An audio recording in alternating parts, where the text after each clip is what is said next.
Vamos começar isto. Como é que isto se fazia? Confesso que já não me lembro, mas 8 meses e meio depois, praticamente. Epá, o que é que se passou na minha vida? Primeiro tenho que pedir desculpa, como é óbvio. Ninguém merece que isto aconteça e que tínhamos que ficar sem podcast durante tantos meses. Agora vou ter que vos contar o que é que se passou desde o dia 1 de maio, que foi o último episódio que eu publiquei, até hoje, não é? Eu ainda sou o Rui. Talvez isto seja mais o meu anuário que o meu diário, mas este é o diário de bordo do Rui.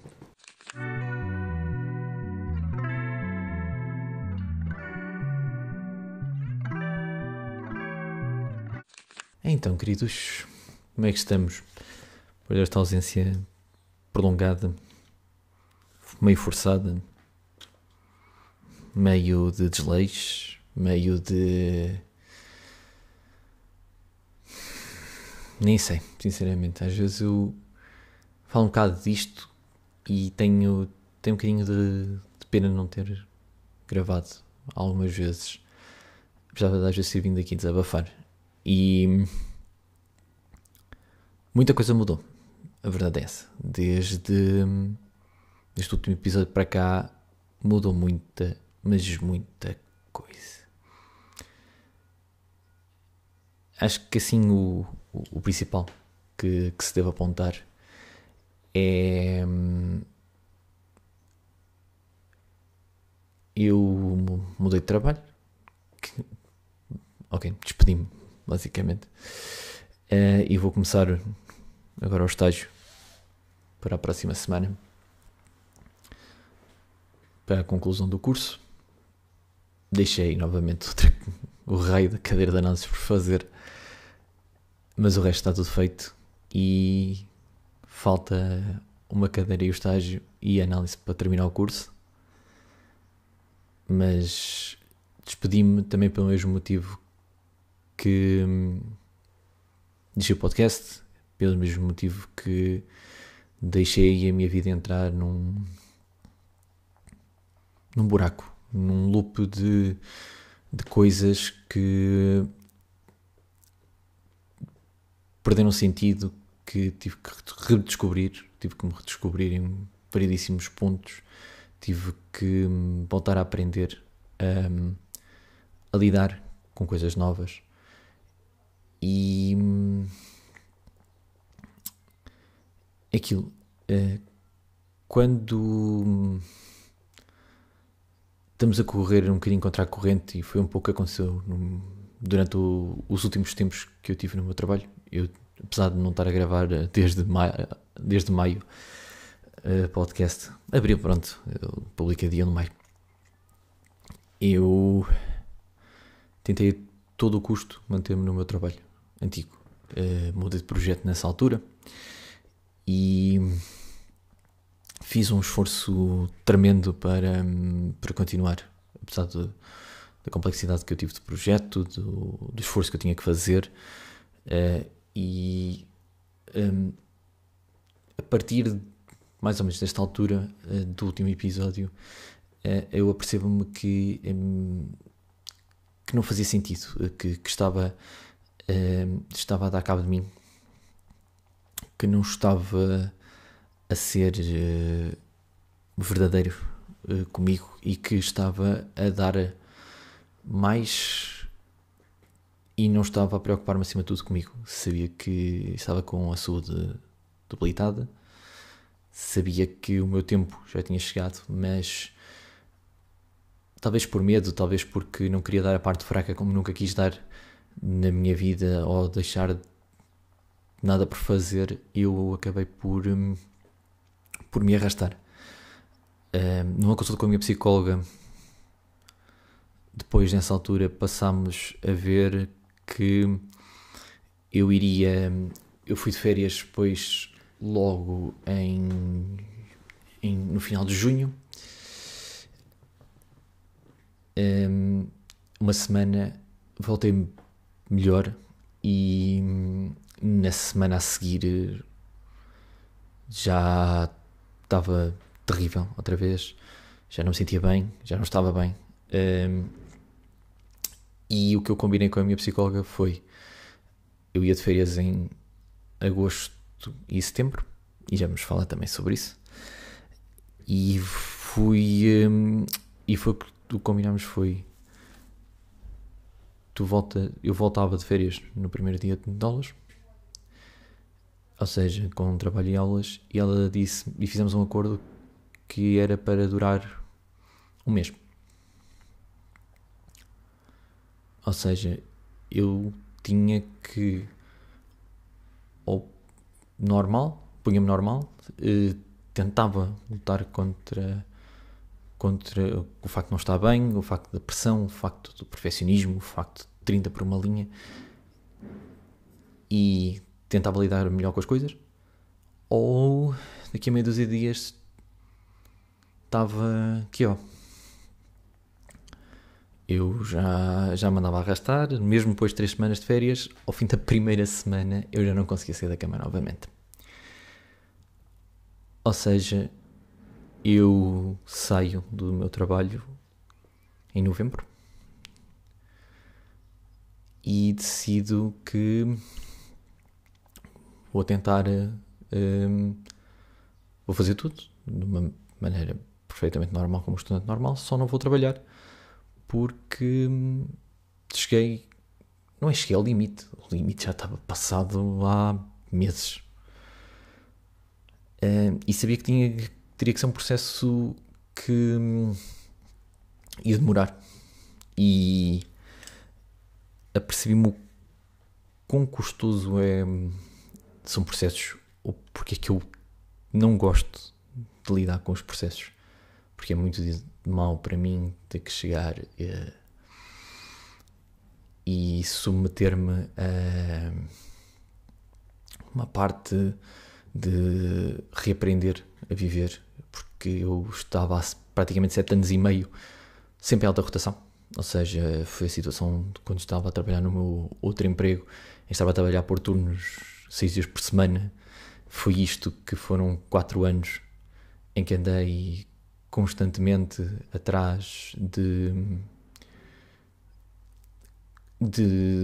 prazos e de trabalho, como escola, como lidar com cliente, como lidar com deadlines, como lidar com estudo e isso tudo.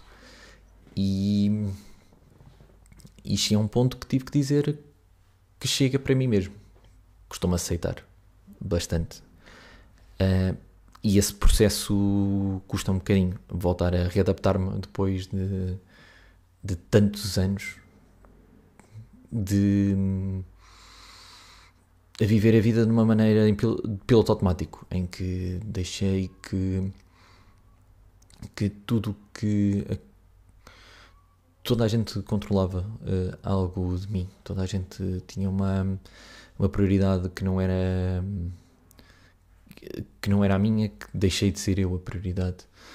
Deixei-me ir por coisas menos boas, deixei-me cair pelas mesmas armadilhas que eu sempre tropecei, e um bocado é um bocado mau, e apesar de ser um processo extremamente natural, enquanto ser humano, caímos e temos de nos levantar e temos que chegar, e talvez amanhã será melhor. Eu cheguei ao ponto de não dar mais esta vida para mim, porque eu estava a destruir tudo à minha volta. As pessoas com quem eu estava, quem eu era, eu estava num ponto em que teria que fazer algo por mim uma vez na vida. E acho que é o maior ensinamento que eu tive que tirar do ano passado, que é para tudo há um limite, há uma quantidade de esforço, e eu não tinha que provar mais nada. E vou aproveitar também este ponto, porque quando tenho de me candidatar a fazer o estágio agora no segundo semestre, eu tive que escolher uma empresa e um projeto, e fui para um projeto completamente diferente do que eu estava a fazer, e isso dá-me muito entusiasmo. Eu estou super entusiasmado, apesar de ter um pouco de medo de falhar e voltar aqui nas mesmas armadilhas que eu crio no meu cérebro. Eu sei que é um passo na direção certa. Ou seja, eu tive que sacrificar alguns meses da minha vida profissional para me sentir bem e para também ter uma mudança, porque já não era compatível aquele estilo de vida com o que eu queria, com o que me fazia sentido. E eu posso, claro, estar a falar de uma posição de privilegiado. Óbvio que estou a falar de uma posição de privilegiado, que tu podes despedir do teu trabalho e podes ficar uns meses parado e não precisas te preocupar em pôr comida na mesa, e isso eu sei que vale uma posição de privilegiado, mas eu sei que foi o melhor para mim, porque comecei agora também o processo de desmame dos medicamentos, e que é uma ótima notícia, como é óbvio, porque significa que passamos o pior, provavelmente, e que vamos ter que começar a orientar-nos para uma vida mais normal. E afinal há uma luz ao fundo do túnel. Depois disto tudo, depois de eu me ter submetido e ter visto as coisas pelo lado negativo e não ter sido justo comigo, não ter sido justo com as pessoas à minha volta, que é possível fazer coisas boas. Às vezes as decisões custam. Eu também sou apologista que não há decisões erradas ou certas. As circunstâncias e o que tiramos delas são aquilo que vai fazer com que as decisões sejam boas ou más. E se eu olhar para alguns meses atrás, quando me despedi, tinha medo quando me despedi, tinha um bocadinho de receio de ser de certa forma mal visto, como é óbvio, mas já o tinha feito uma vez e já tinha passado por aquilo, mas sabia que era pelo melhor, sabia que tinha que dar um passo atrás para dar dois para a frente. Ou seja, sinto-me melhor agora, sinto-me mais descansado, consegui cumprir quase todos os objetivos académicos que tinha. Obviamente falta-me análise, queria ter feito, como é óbvio, mas fiz o melhor que pude, esforcei-me, e há alturas em que foi uma altura na minha vida que as coisas tinham um pouco de controle, não por causa de mim, mas sei que não posso estar em controle de tudo, apesar de sofrer com as consequências, e infelizmente foi naquela fase que eu não fiz isso. Acho que o exame de análise foi logo na semana a seguir me ter despedido, ou na semana que eu me despedi até, e sabia o quão mal eu estava, e depois algumas situações de parte que na altura puseram um bocadinho em causa a decisão. E quando não faço a cadeira, duvidei da decisão, mas porque pensei a curto prazo. Ou seja, pensei na semana que eu me despedi que aquilo não era o que eu queria, quando eu me tinha acabado de despedir porque não estava bem. E então foi o meu primeiro pensamento. Hoje já olho para aquilo de uma forma, teve que ser, era o que tinha que ser, e está tudo bem. Em setembro está lá ela para ser feita, depois do estágio. Que mais? Depois disto, vamos à viagem do ano, né? A viagenzinha de praxe, que obriga-me a comprar mais uma camisola de uma cidade que a minha namorada detesta, que eu ando a comprar camisolas de clubes quando vou fazer as minhas viagens com ela, porque sempre que visito uma cidade, eu tenho uma camisola do clube daquela cidade. Se estivemos em Amsterdão, uma semana, posso-vos dizer que é a cidade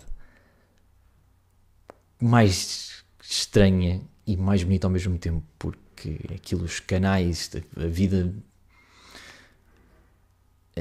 vida lá é completamente diferente. A coisa que mais me surpreendeu até foi os supermercados, que tinham muito pouca escolha ao pé de nós aqui em Portugal. Ou seja, nós pelo menos não vimos, nós fomos a alguns sempre da mesma cadeia de supermercados, porque era a que tínhamos mais próximo e já sabemos quem é que contávamos, mas foi interessante, foi um choque cultural muito diferente, por exemplo, de Madrid, quando eu estive lá em 2023, porque é extremamente parecido, né? Somos países um lado do outro. Aqui não, aqui foi completamente diferente, os supermercados são super diferentes, mas depois a cidade parece que tem duas facetas, tem a faceta de noite e a faceta de dia. Obviamente, por curiosidade, sim, fomos os dois ao Red Light District. Obviamente faz parte, é um dos pontos turísticos de Amsterdão, mas a cidade vive quase duas facetas ao mesmo tempo, e é surpreendente como é que tudo foi construído, tudo foi... A cidade, os dias quando são muito ensolarados, é lindíssima. Pena é ter muitas obras mesmo assim, monumentos, mas eles têm o que eu percebi, eles têm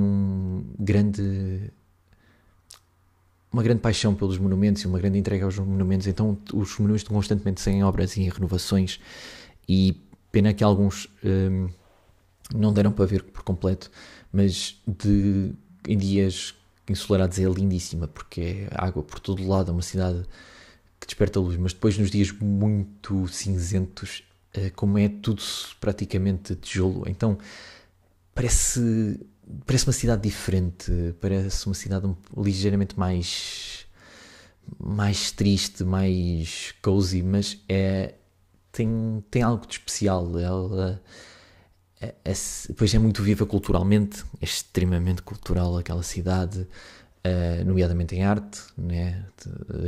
Tanto é que existe se eu não estou a pronunciar mal, o Rijken, que é um dos maiores museus da Europa, se não o maior museu da Europa. E depois atrás há a parte onde é o parque dos museus, onde existe o Van Gogh, o Moco, o dos diamantes, que já não me lembro do nome, e aquela cidade respira essa cultura, arte, mas também vimos muitos artistas de rua, aqueles que vocês às vezes veem nas redes sociais, que tocam músicas que conhecemos, e depois há montes há montes de pessoas a tirar fotos, porque a cidade depois também é muito bem preservada, ou seja, estamos a falar também da capital das tulipas, apesar de em setembro não haver tulipas quando estivemos lá.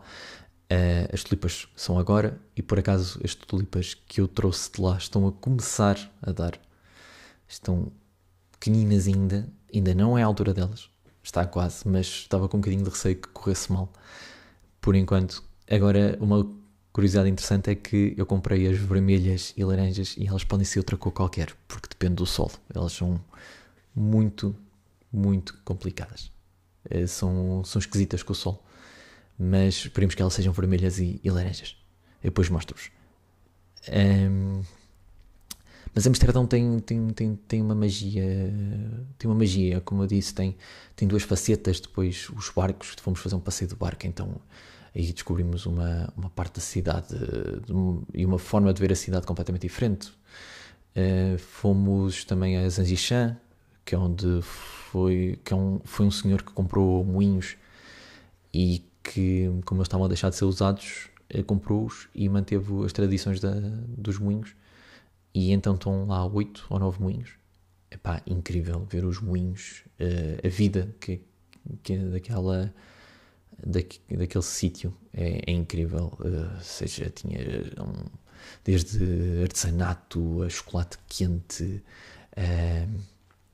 e por acaso nesse dia estava um dia incrível, estava um dia super ensolarado. Depois houve uma altura que estávamos a tirar fotos num banco à porta de uma casa, porque as casas quase todas naquela zona tinham um banco à porta, e os senhores foram lá ter connosco, mas os senhores super à vontade, estavam super habituados àquilo. Não caiu nada dentro da água, nenhum de nós caiu dentro da água, mas foi uma viagem que tem uma parte importante em mim, porque foi ali que, pronto, eu vim uma semana antes de começar as aulas, quando vim de Amsterdão, e estava tão absorvido por aquela diferença cultural inteira, mas também não é à toa também que vai muito português para lá. Por acaso, todos os dias encontramos um português, mas a cidade abraça de uma certa forma. Apesar de se notar não haver praia, por exemplo, há parques enormes, a parte das bicicletas, claro, fomos dar uma volta de bicicleta.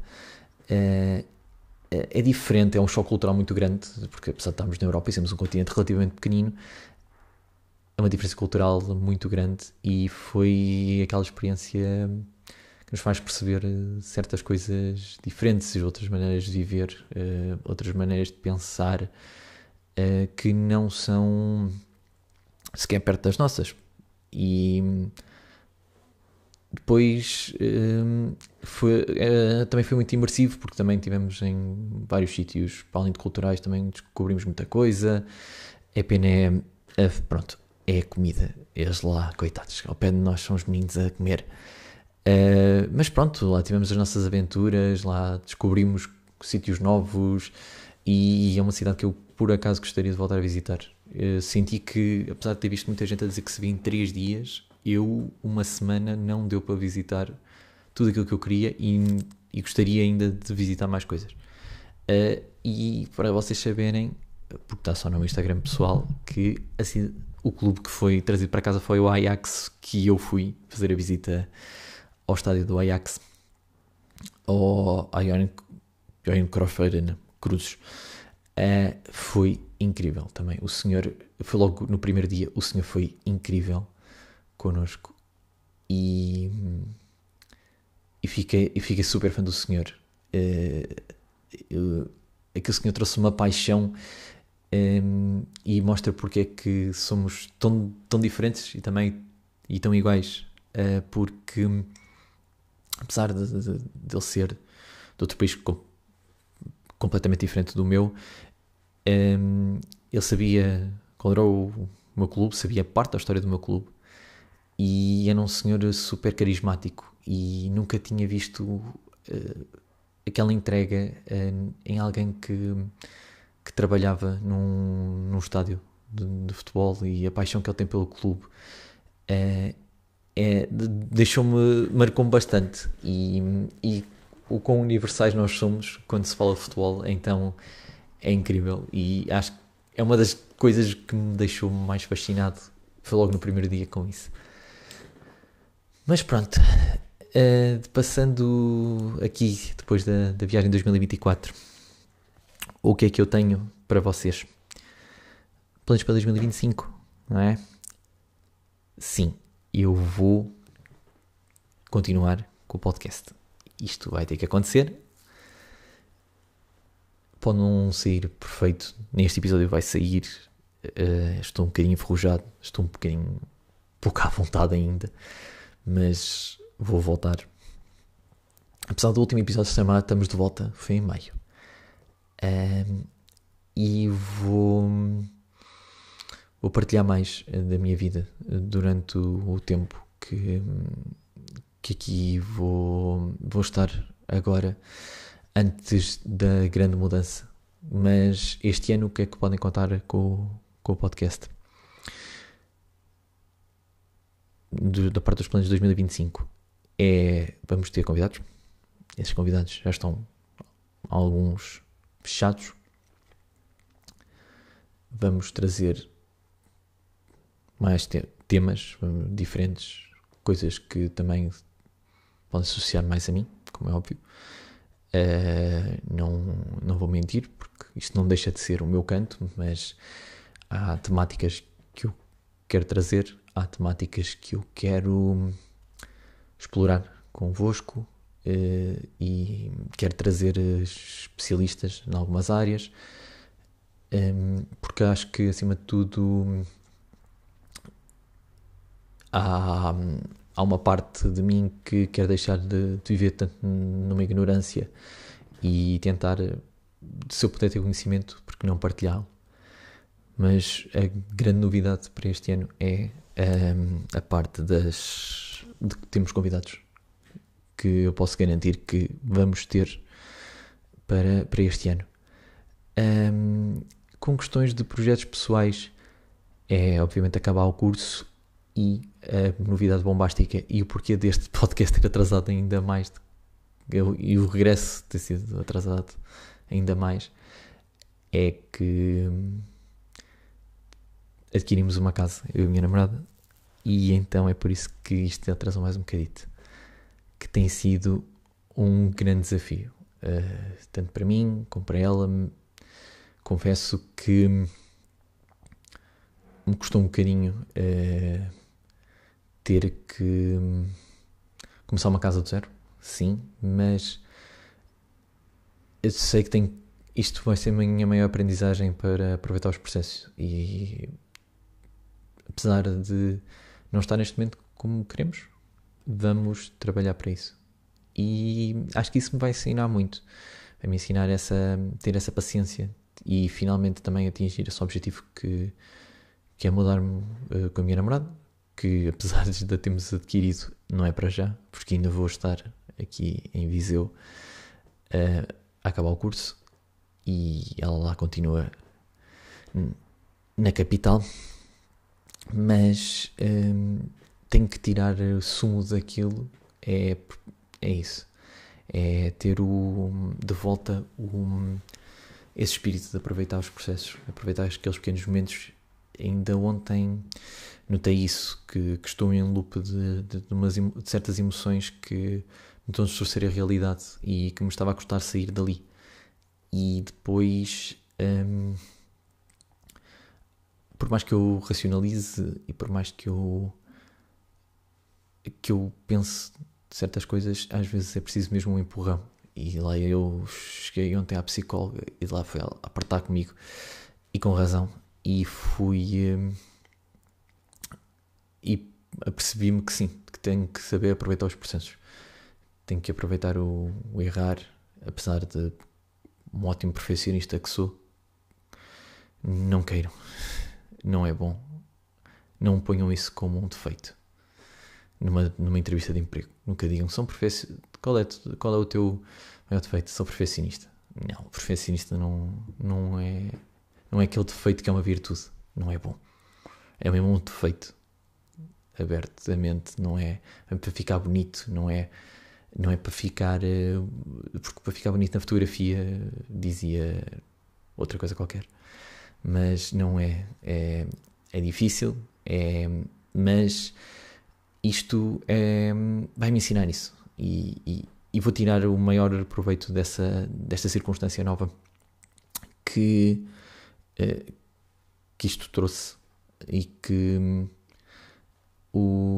se o mundo te dá limões, vamos fazer uma limonada.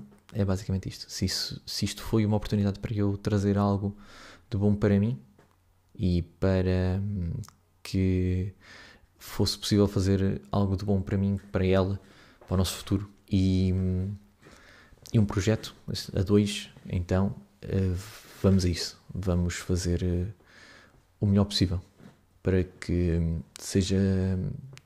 se conquiste aquele pequeno lugar que chamamos casa, e chamar aquilo de um lar. E isso constrói-se com o tempo, apesar de eu não gostar muito disso, eu vou ter a paciência para isso, mas os primeiros tempos foram complicaditos, mas já está tudo mais estável. Há sempre, a minha psicóloga disse ontem, as casas são a pior coisa nesse aspecto, porque tu vais encontrar constantemente problemas.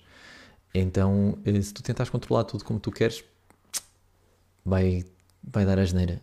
E é um pouco isso. Tudo que eu controlo neste momento é o melhor que eu posso fazer. É o melhor que sei. e vamos ver os outros desafios que vão aparecendo. E é isso que me vai tornar a mim e a ela melhores, é a mim que me vai tornar mais paciente, vai nos unir mais, e é sempre um projeto que é para os dois, que é algo que vamos fazer para o bem da nossa relação, e também temos algum sítio para chamar de casa, que acima de tudo é super importante.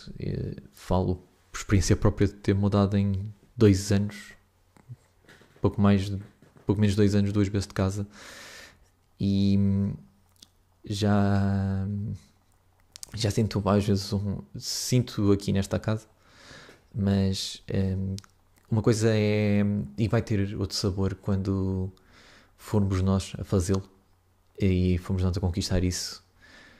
Acho que vai ter outro sabor, e aí sim vai se tornar mais aquela idealização de lar, em vez de ser só uma casa com 4 paredes. E pronto, agora para a semana eu estou cá, vai ter que ser, mas vou fechar o episódio daqui, e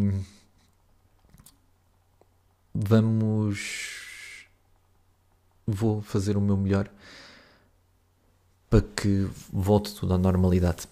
Já tinha saudades de às vezes chegar aqui só e refletir e dar valor a pequenas coisas, que às vezes só damos valor quando paramos, e às vezes aqui é quando o cérebro desliga e as coisas começam a fazer mais sentido. Às vezes é aqui. Mas vou fechar o episódio de hoje por aqui. Obrigado por terem voltado a ouvir-me, e é muito bom estar de volta. Até para a semana.